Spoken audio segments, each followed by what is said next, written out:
नमस्कार, आप देख रहे हैं कंज्यूमर अड्डा और आज हम आपको बताएंगे कोलेस्ट्रॉल का नया कैलकुलेशन। आपके साथ मैं हूं आपका होस्ट विपिन भट्ट। कोलेस्ट्रॉल यानी वो बला जिसे सुनकर दिल घबराता है, और क्यों नहीं, क्योंकि ये कोलेस्ट्रॉल ही तो है जो दिल का हाल बताता है।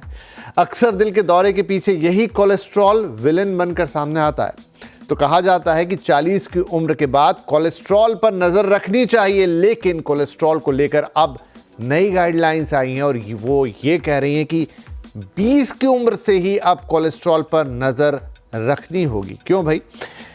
वो इसलिए क्योंकि गाइडलाइंस, ये नई जो गाइडलाइंस है वो कोलेस्ट्रॉल के पुराने पैरामीटर्स को पूरी तरह से बदलती हुई दिखाई दे रही है। ये नई गाइडलाइंस जारी की है अमेरिकन हार्ट एसोसिएशन यानी AHA ने और अमेरिकन कॉलेज ऑफ कार्डियोलॉजी यानी ACC ने।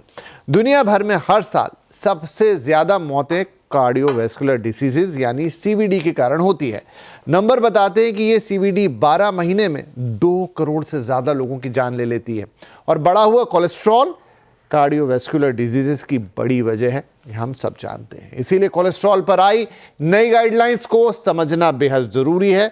और सबसे पहले समझते हैं कि कोलेस्ट्रॉल क्या है और हमारे शरीर में ये आखिर काम क्या करता है। राइट, तो कोलेस्ट्रॉल एक तरह का फैट है जो हमारे ब्लड में होता है। वैसे तो ये हमारे शरीर में एक जटिल प्रक्रिया का हिस्सा होता है, लेकिन आमतौर पर इसके 2 टाइप होते हैं। लेकिन आप कहेंगे कि पहले ये तो बताइए कि फैट है तो फिर सॉल्यूबल क्यों नहीं है? जी हाँ, बहुत सारे फैट्स हमारे शरीर में ऐसे होते हैं जो ब्लड सॉल्यूबल होते हैं, यानी कि घुल जाते हैं ब्लड के अंदर। लेकिन जो ये कोलेस्ट्रॉल है ये घुलता नहीं है और धीरे धीरे जमा होता है। ये बात शायद आप लोगों को बहुतों को पता होगी, क्योंकि हार्ट अटैक के समय एक जो सबसे बड़ा नाम सामने आता है कि कोलेस्ट्रॉल जम गया था। क्यों? क्योंकि है तो फैट लेकिन ब्लड सॉल्यूबल नहीं है, इसलिए ये जमा होता रहेगा। अब इसके हैं 2 टाइप। खास तौर पे LDL की बात होती है, यानी कि लो डेंसिटी लिपोप्रोटीन, जिसे हम बैड कोलेस्ट्रॉल के नाम से भी जानते हैं, और HDL यानी हाई डेंसिटी लिपोप्रोटीन, जिसे हम गुड कोलेस्ट्रॉल कहते हैं। तो कोलेस्ट्रॉल भी अच्छा और बुरा दोनों आपके शरीर में है। कोलेस्ट्रॉल बॉडी सेल्स की वॉल्स बनाने में मदद करता है। कुछ हार्मोन्स बनाने के लिए भी कोलेस्ट्रॉल की जरूरत बॉडी को पड़ती है। इसके अलावा कोलेस्ट्रॉल बॉडी में विटामिन D बनाने में मदद करता है। पाचन के लिए जो बाइल जूस होता है उसको भी ये बनाता है। गुड कोलेस्ट्रॉल यानी HDL हार्ट को हेल्दी रखता है। वैसे तो शरीर अपनी ज़रूरत का कोलेस्ट्रॉल खुद बनाता है, लेकिन जब हम ज़्यादा फैट वाली चीज़ें खाते हैं, ख़ास तौर पर एनिमल बेस्ड फूड या फिर ज़्यादा तला गला आइटम या घी तेल वाली चीज़ें, तो उसमें भी कोलेस्ट्रॉल बढ़ने का खतरा होता है।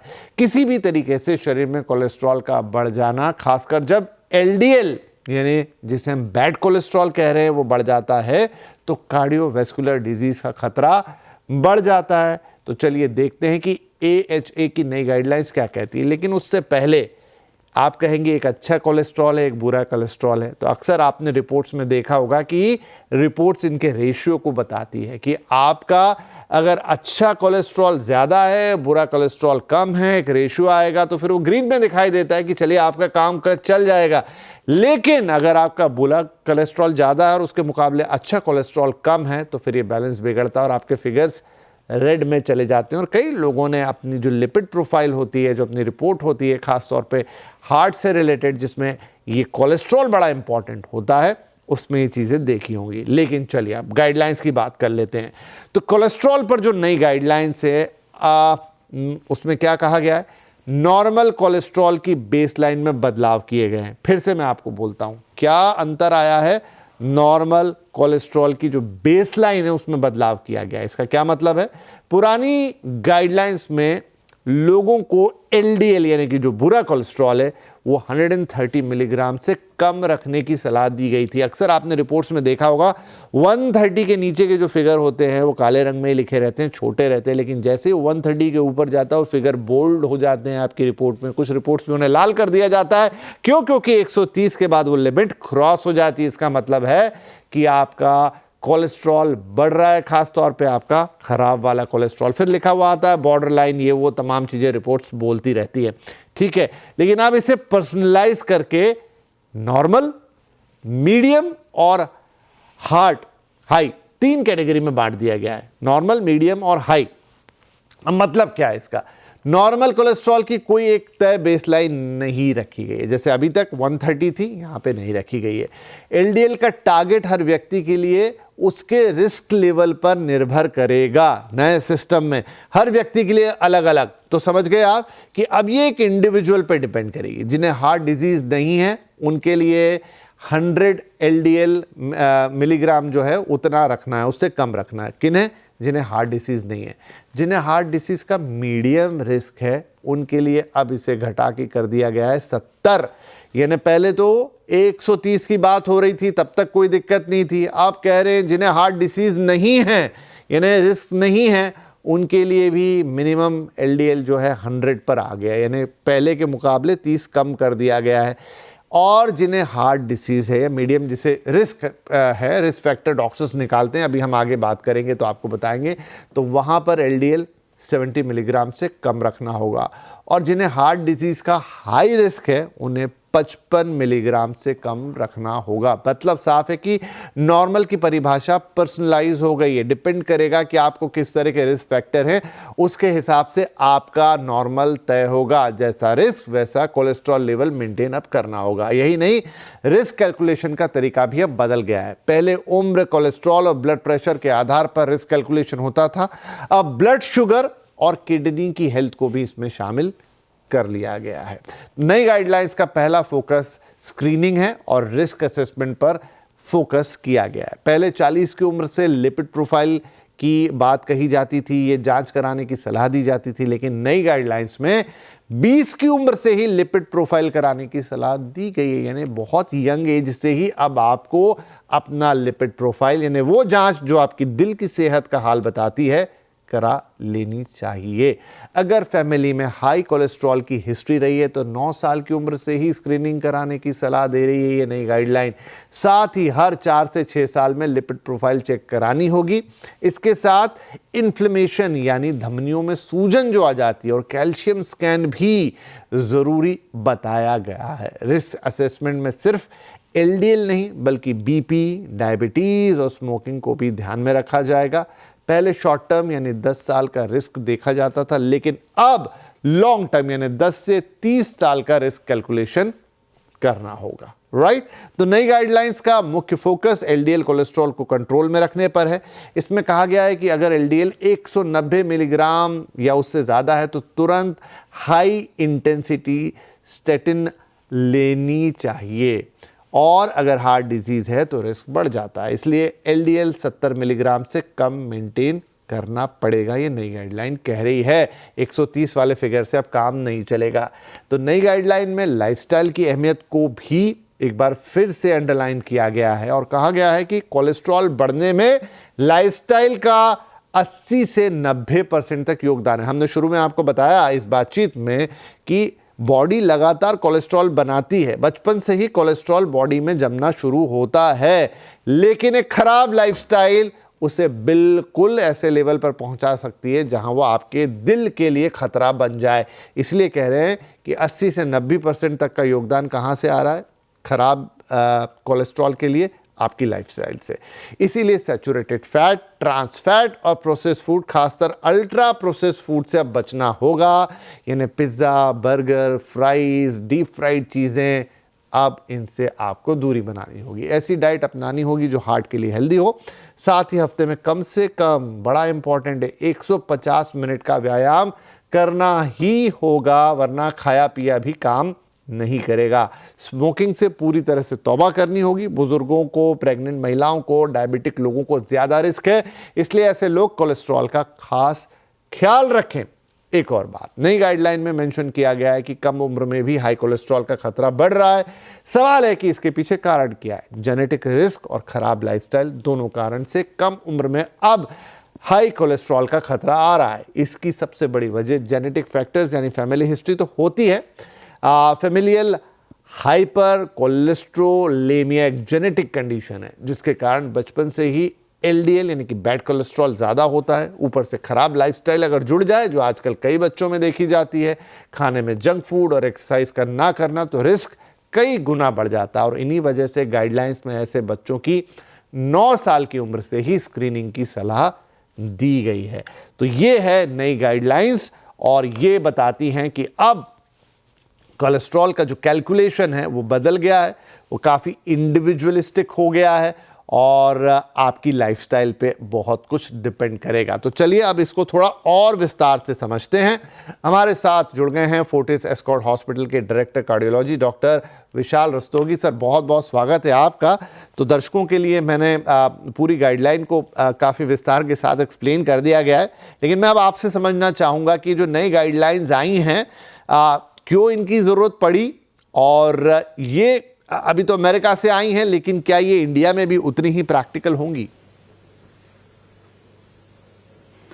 विपिन जी, ये आपने बहुत ही टाइमली ये मुद्दा उठाया है, क्योंकि आए दिन हम लोग देखते हैं कि हार्ट डिजीज से मरने वालों की संख्या बढ़ती जा रही है और ये बीमारी यंग एज में ऐसे नौजवानों को जिनको कि हम उम्मीद भी नहीं कर सकते, कल्पना भी नहीं कर सकते, उनको भी ये बीमारी होती जा रही है। तो इसलिए ये बहुत जरूरी है कि हम इस बीमारी के नियंत्रण के लिए जो भी जरूरी कदम है वो उठाएं। जैसा कि आपने हाईलाइट किया कि लास्ट गाइडलाइंस जो इससे पहले अमेरिकन गाइडलाइंस थी वो 2018 में आई थी, तो अब 8 साल के बाद में फिर से गाइडलाइंस आई हैं। हालांकि इसके बीच में यूरोप ने अपनी गाइडलाइंस निकाली थी, लेकिन जो भी रिसर्च इस बीच में हुई है और जो भी नया डेटा हमारे पास आया है, जो नए तथ्य हमारे सामने आते रहे हैं विभिन्न रिसर्च के दौरान, वो अब इस गाइडलाइन में उन्होंने समायोजित किया है।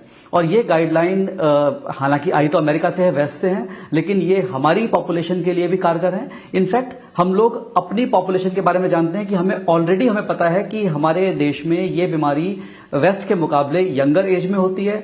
ज्यादा 10 साल से ज्यादा यंगर हमारी पॉपुलेशन होती है जब ये बीमारी उनको पकड़ती है। ये बीमारी ज्यादा सीवियर फॉर्म में होती है, हमारे यहाँ ब्लॉकेजेस ज्यादा क्रिटिकल निकल के आती हैं और हमारे यहाँ ज्यादा डिफ्यूज डिजीज में ये बीमारी आती है। तो इसलिए ये गाइडलाइंस हमारे देश के लिए भी बहुत कारगर हैं और बहुत जरूरी है कि हम इन पर ध्यान दें।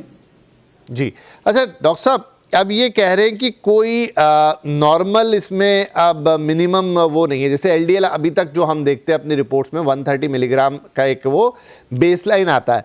अब ये कह रहा है कि अब अलग अलग लोगों के लिए अलग अलग होगा। मान लीजिए जिन्हें हार्ट डिसीज़ नहीं है उनको इन्होंने 100 मिलीग्राम का लेवल दिया है, तो क्या मैं मानूं कि अब तक जो 130 मिलीग्राम वाला एक स्टैंडर्ड हम पकड़ के चलते थे उसी को रिड्यूस करके अब एक नॉर्मल स्टैंडर्ड मिनिमम, मतलब इससे नीचे या इससे ऊपर में गड़बड़ होगा, वो 100 कर दिया है, 130 की जगह अब हम 100 लेके चलेंगे? बिल्कुल। सो ये एलडीएल कोलेस्ट्रॉल जो हम 130 मान के चलते थे या जिस पे हम बहुत रिलैक्स महसूस करते थे कि अगर 110, 120, 130 है तो हमें कुछ करने की आवश्यकता नहीं है क्योंकि हमें हार्ट की बीमारी नहीं है अभी तक। लेकिन अब ऐसा नहीं है। अगर हमारा लेवल 100 के लेवल पर भी है तो हमें उसी पर मेंटेन करना है, और अगर 100 से अधिक है तो हमें अपनी लाइफ में डिपेंडिंग ऑन कि हमारे क्या रिस्क फैक्टर्स हैं, हमें उसके हिसाब से चेंजेस लाने हैं। अगर हमारे को कोई बीमारी अभी तक नहीं है, केवल हमारी मतलब लाइफस्टाइल ही प्रॉब्लम है, तो हम लाइफस्टाइल को चेंज करके उसको 100 तक ला सकते हैं, बहुत अच्छी बात है, हमें दवा की उस वक्त जरूरत नहीं पड़ेगी। लेकिन अगर हमारी लाइफस्टाइल के अलावा हमें ऑलरेडी बीमारी आ चुकी है, सेकेंडरी प्रिवेंशन जिसको कहते हैं, अगर वो है तो ये लेवल और नीचे किया गया है, जैसा कि आपने अपने शुरुआती बातों में बताया।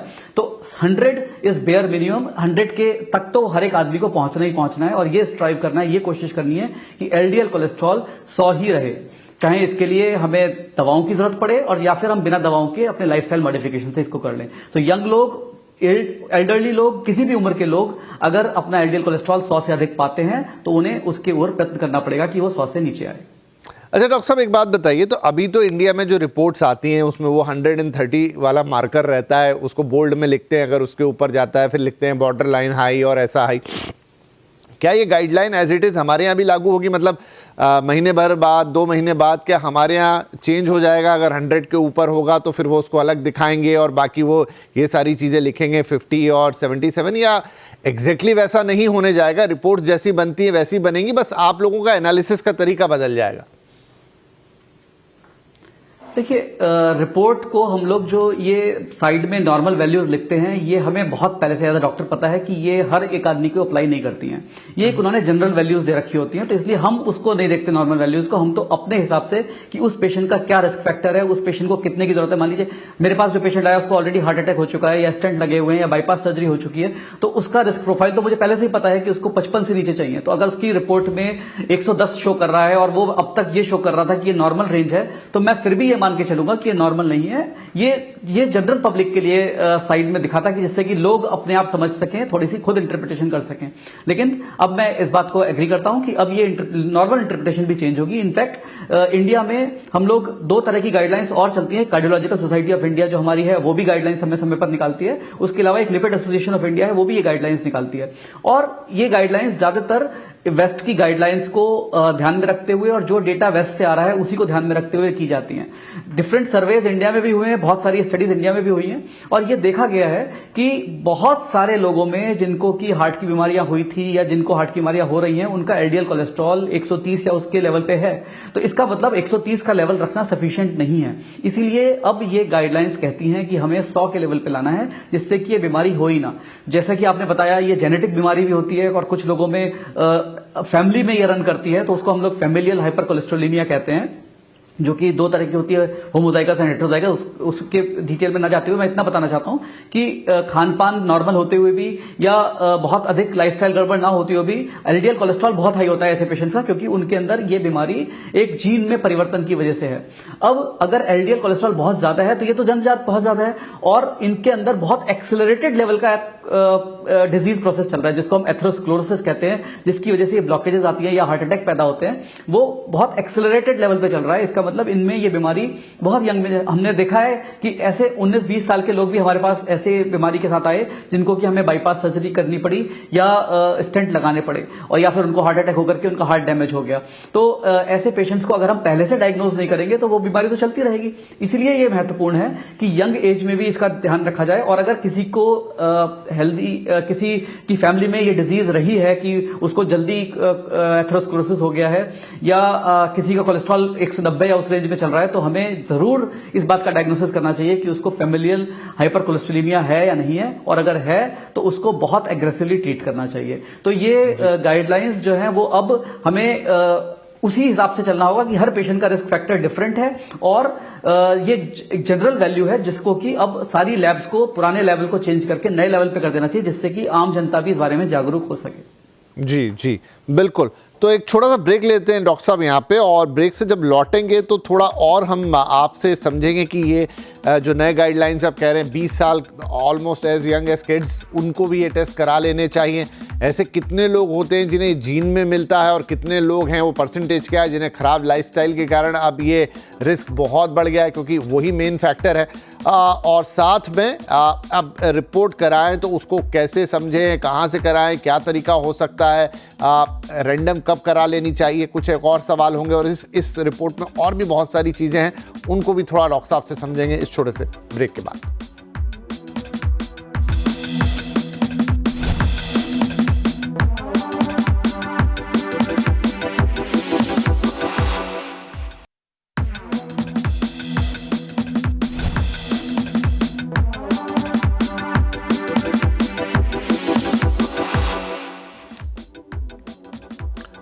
Welcome back. आज कंज्यूमर अड्डा में हम आपको बता रहे हैं कि कोलेस्ट्रॉल का कैलकुलेशन अब बदल गया है, क्योंकि अमेरिका से नई गाइडलाइंस आई हैं। मोस्टली यही पूरी दुनिया में फॉलो होती हैं, जो अब आपको बहुत इंडिविजुअल तरीके से कोलेस्ट्रॉल को देख रही हैं। पहली बात तो जो 130 मिलीग्राम का एक स्टैंडर्ड होता था उसको घटा के उन्होंने नॉर्मल पे ले आया, नॉर्मल स्टैंडर्ड को 100 के आसपास कर दिया है, और फिर कैटेगरी बना दी। अगर आप हाई रिस्क पर हैं तो फिर आपके लिए और भी कम है, आपको मॉडरेट रिस्क है तो उस हिसाब से इंडिविजुअल के लिए अब अलग अलग कैटेगरी बनाई है। साथ ही रिपोर्ट ये भी कहती है कि अब एज यंग एज 20 ईयर्स आपको अपनी रिपोर्ट टेस्ट करा लेनी चाहिए। तो डॉक्टर साहब हमारे साथ बने हुए हैं, उनसे हम बातचीत करते हैं। सर ये बताएं मुझे कि जैसे रिपोर्ट कह रही है, और आपने भी कहा कि कुछ तो 20 साल के बच्चे आपके पास आए और आपको उनकी सर्जरी करनी पड़ी, स्टंट डालना पड़ा, ये कितना कॉमन है? मतलब बैड कोलेस्ट्रॉल होना या कोलेस्ट्रॉल के नंबर्स ख़राब होना, वो जेनेटिकली वाले कितने लोग होते होंगे परसेंटेज में? और जो ख़राब लाइफस्टाइल है, जंक फूड है, एक्सरसाइज ना करना या काउच पोटैटो होना, ऐसी चीज़ें ज़्यादा जो इन दिनों बहुत देखी जाती है लाइफस्टाइल में, वो उसके पीछे कितना बड़ा रीज़न है? ऐसे लोगों का परसेंटेज कितना होता है? अगर हम फैमिलियल हाइपरकोलेस्ट्रोलेमिया जो कि जेनेटिक डिजीज है उसकी बात करें तो वर्ल्ड वाइड इसका इंसिडेंस ऑलमोस्ट 250 से 300 लोगों के बीच में एक मरीज का होता है। मतलब 250 लोग अगर नॉर्मल है तो एक मरीज उसमें मिल जाएगा आपको जिसको कि ये बीमारी है। अब अनफॉर्चुनेट बात यह है कि 90% लोग जिनको कि ये बीमारी है उनको पता ही नहीं होता कि उनको ये बीमारी है, और पहली बार उनको पता ऐसे ही चलता है कि उनको जब तक कोई हार्ट अटैक आ जाता है या उनको बाईपास या सर्जरी की नौबत आ जाती है। तो ये बहुत इंपॉर्टेंट है कि हम ऐसे लोगों को पहले से ही पकड़ें।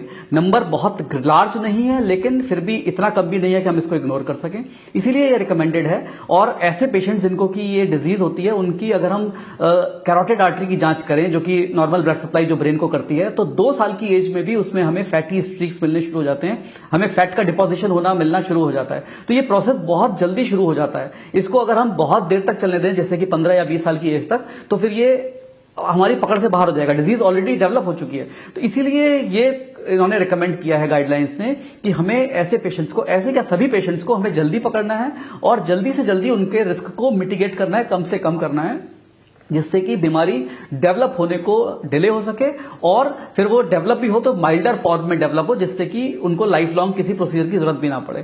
तो इसके लिए ये रिकमेंडेशन है कि अगर उनकी फैमिली में किसी को हार्ट की ट्रबल है, ऐसा जेनेटिक डिजीज पहले से पाई गई है या अर्ली एथेरोस्क्लेरोसिस रहा है, तो 10 साल की एज में भी कर ले। लेकिन अगर ये बीमारी नहीं भी है तो 20 साल की एज से तो डेफिनेटली हर एक आदमी को चेक कर देना शुरू कर देना चाहिए। और अगर कोई बीमारी नहीं पाई जाती है तो एवरी 5 ईयर्स इसको चेक करते रहना चाहिए।